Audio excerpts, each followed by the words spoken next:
الحمد لله الحمد لله رب العالمين والعاقبة للمتقين والصلاة والسلام على رسوله سيد المرسلين رحمة للعالمين شفيع المذنبين سيد الأولين والآخرين سيدنا ومولانا محمد رسول رب العالمين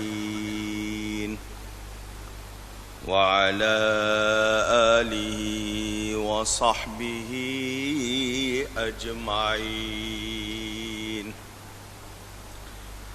أما بعد فأعوذ بالله من الشيطان الرجيم.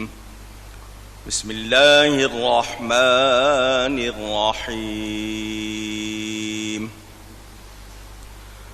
عالم الغيب والشهادة فتعالى عما يشركون. صدق الله العلی العظیم. محبت کے ساتھ ایک مرتبہ دروشی پڑھ لیجئے. اللہم صلی علی سیدنا و مولانا محمد معدن الجود والکرم وآلہ وصحبہ وبارک وسلم. الصلاة والسلام علیک یا رسول اللہ. الصلاة والسلام علیک یا حبیب اللہ. الصلاة والسلام عليك يا رحمة للعالمين وعلى آلك وأصحابك يا شفيع المذنبين. حمد و صلاة کے بعد قرآن کریم کی سورۃ المؤمنون کی تفسیر کا بیان آپ سن رہے ہیں. گزشتہ کچھ جمعوں سے علم غیب کے حوالے سے بیان کر رہا ہوں. آپ نے اب تک اس موضوع پر کچھ باتیں سنی ہیں، مزید انشاءاللہ عرض کروں گا. اللہ تعالیٰ سے دعا ہے وہ مجھے حق بیان کرنے، ہم سب کو حق سن کر اس کو قبول کرنے، اس پر عمل کرنے اور اس پر قائم رہنے کی توفیق عطا فرمائے. ہمارا یہ عقیدہ ہے، نظریہ ہے، موقف ہے کہ اللہ تعالیٰ کی عطا سے اس کے حبیب پاک صلی اللہ علیہ وآلہ وسلم جانتے ہیں اور پیمائش کرنا ہمارا کام نہیں ہے. نہ ہمارے پاس پیمانہ ہے، نہ ہی ہم ایسی کوئی بات کرنا چاہتے ہیں. گزشتہ جمعے ایک روایت آپ کو سنائی تھی کہ منافقوں نے یہ کہا کہ یہ خبریں دیتے ہیں آسمان کی، جنت کی، دوزخ کی، ہم ان کے ساتھ ہیں، ان کے سامنے ہیں، مگر یہ ہمیں جانتے نہیں. ان کو ہماری اصلی حالت معلوم نہیں، نبی کریم صلی اللہ علیہ وآلہ وسلم منبر پر رونق افروز ہوئے اور فرمایا کیا حال ہے ان لوگوں کا جو میرے علم میں طعنا کرتے ہیں، قیامت تک ہونے والی کوئی بات، قیامت تک کے واقعات میں سے کوئی شے ایسی نہیں مگر تم اس کا ہم سے سوال کرو تو میں تمہیں اس کا جواب یہیں دوں گا۔ حضرت عبداللہ بن حذافہ، ان کے بارے میں کچھ لوگ شبے میں تھے، انہوں نے موقع غنیمت جان کر سوال کر لیا میرے والد کون ہیں، تاکہ نبی کی زبان سے نکل جائے گا جن لوگوں کو شبہ ہے ان کا شبہ ختم ہو جائے گا۔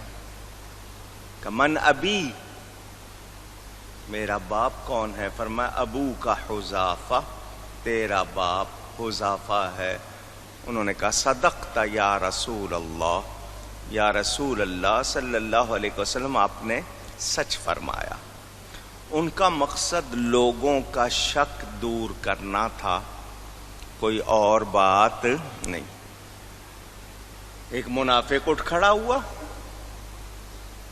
اس نے کہا جب سوال ہو رہا ہے میں بھی کر لوں، تو اس نے کہا این مسیری، میرا ٹھکانہ کہاں ہے؟ فرمایا انت فی النار، تو دوزخ میں جائے گا۔ حضور صلی اللہ علیہ وسلم کو جلال آ گیا۔ حضرت عمر رضی اللہ تعالی عنہ نے پاؤں پکڑ لیے اور کہا ہم اس بات پہ راضی کہ اللہ ہمارا رب ہے، ہمارا دین اسلام، اور آپ ہمارے نبی صلی اللہ علیہ وآلہ وسلم۔ مفسرین فرماتے ہیں اس موقع پر یہ آیت اتری، ما کان اللہ لیذر المؤمنین علی ما انتم علیہ حتی یمیز الخبیث من الطیب وما کان اللہ لیطلعکم علی الغیب ولکن اللہ یجتبی من رسلہ من یشاء۔ یہاں تھوڑی سی تفصیل اور بھی سنا دوں۔ جب منافقوں نے یہ کہا کہ یہ ہمیں تو پہچانتے نہیں ہیں اور خبریں دیتے ہیں، تو حضور صلی اللہ علیہ وآلہ وسلم نے منافقین سے فرمایا میری مسجد سے نکل جاؤ، مسجد سے نکل جاؤ۔ وہ بیٹھے رہے، انہوں نے کہا ان کو کیا پتا ہوگا کہ ہم کون ہیں، یہ ہمارے اندر کا حال تو جانتے نہیں۔ حضور صلی اللہ علیہ وسلم نے پھر اعلان فرمایا میری مسجد سے نکل جاؤ۔ وہ پھر بیٹھے رہے، میرے آقا کو جلال آ گیا، فرمایا نکلتے ہو یا نام لوں؟ وہ پھر بیٹھے رہے، حضور صلی اللہ علیہ وسلم نے نام لینے شروع کیے، او فلانے کے بیٹے فلانے، او خرج یا فلان ابن فلان، او فلانے کے بیٹے فلانے نکل جاؤ۔ اب نام لے لیے، اب وہ بیٹھے رہ سکتے نہیں تھے، ان کو حضور نے نکالا نام لے لے کر۔ وہ تو یہ کہہ رہے تھے نا کہ ان کو ہمارا پتہ نہیں ہے، تو حضور صلی اللہ علیہ وسلم نے ایک ایک کا نام نکالا، نام لے کر ان کو مسجد سے نکالا۔ یہاں سے پتہ چلا میرے نبی کو سب کی خبر ہے۔ کس نے دی ہے؟ اللہ تعالی نے دی ہے۔ سیرت کی کتاب میں ہے وہ لوگ دوبارہ آ گئے، اگلے روز پھر آ کے گروپ بنا کے بیٹھ گئے۔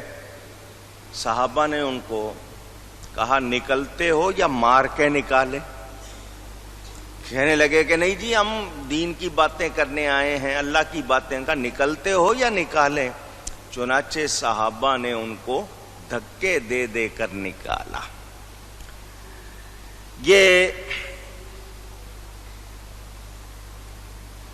اللہ تعالی کی عطا سے ماننا کہ اللہ کی عطا سے نبی جانتے ہیں، یہ غلط نہیں ہے۔ یہ جو آیت ہے اس کا شان نزول یہ بتایا جاتا ہے کہ ایک مرتبہ نبی پاک صلی اللہ علیہ وآلہ وسلم نے فرمایا، کائنات کی ابتدا سے آفرینش جس کو کہتے ہیں، جبکہ میری امت مٹی کی شکل میں تھی، میرے سامنے اصلی صورتوں میں پیش کی گئی، جیسے حضرت آدم علیہ السلام کو پیش ہوئی تھی، اور مجھے یہ علم دیا گیا کہ کون مجھ پر ایمان لائے گا اور کون نہیں۔ کافروں کی اور مومنوں کی مجھ کو خبر دی گئی۔ منافقوں کو جب اس کی خبر پہنچی تو انہوں نے یہ دعویٰ کیا کہ انسان کے پیدا ہونے سے پہلے کی خبریں دے رہے ہیں کہ وہ کافر کو بھی جانتے ہیں، مومن کو بھی جانتے ہیں، ہم ان کے پاس بیٹھتے ہیں، ان کو ہماری اصلی حالت کی تو خبر نہیں۔ اس کے بعد جو میں نے آپ کو حدیث شریف سنائی، حضور صلی اللہ علیہ وسلم نے واضح طور پر فرمایا۔ یہاں سے پتہ کیا چلا کہ اللہ کے نبی اللہ کی عطا سے خصوصیات رکھتے ہیں، نبوت ان کو ملی، رسالت ملی، وحی ان پر ہوئی، وہ اللہ کے بہت قریب ہیں، وہ اللہ کی طرف ہمارا وسیلہ ہیں، اللہ نے انہیں علم غیب بھی عطا فرمایا ہے۔ دوسری بات،